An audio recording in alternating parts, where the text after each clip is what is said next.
அதிகமான மது அருந்துதல் பழக்கம் இருந்தால் அதுவே அவர்களுக்கு கோபம் ஏற்படுறதுக்கு வழிவகுக்கும்.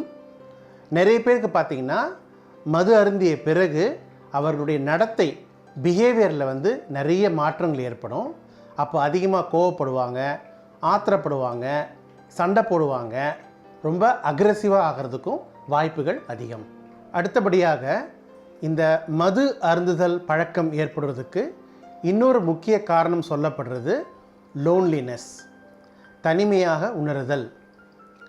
நிறைய பேருக்கு பார்த்திங்கன்னா ஃப்ரெண்ட்ஸ் ரொம்ப கம்மியாக இருப்பாங்க, இல்லாட்டி அவங்க ஃபேமிலி மெம்பர்ஸ்கிட்ட அதிகமாக பேச மாட்டாங்க. அந்த மாதிரிலாம் இருக்கும் பொழுது ரொம்ப தனிமையாக ஃபீல் பண்ண ஆரம்பிச்சிருவாங்க.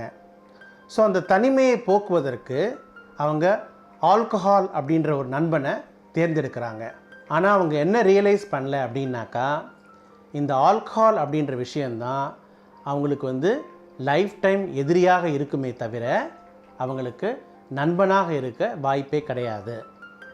ஸோ நீங்கள் என்ன பண்ணலாம் அப்படின்னாக்கா, நீங்கள் திரும்பவும் பழையபடி உங்கள் கான்டாக்ட்ஸை இன்க்ரீஸ் பண்ணுறதுக்கான முயற்சிகள் எடுக்கிறது நல்லது.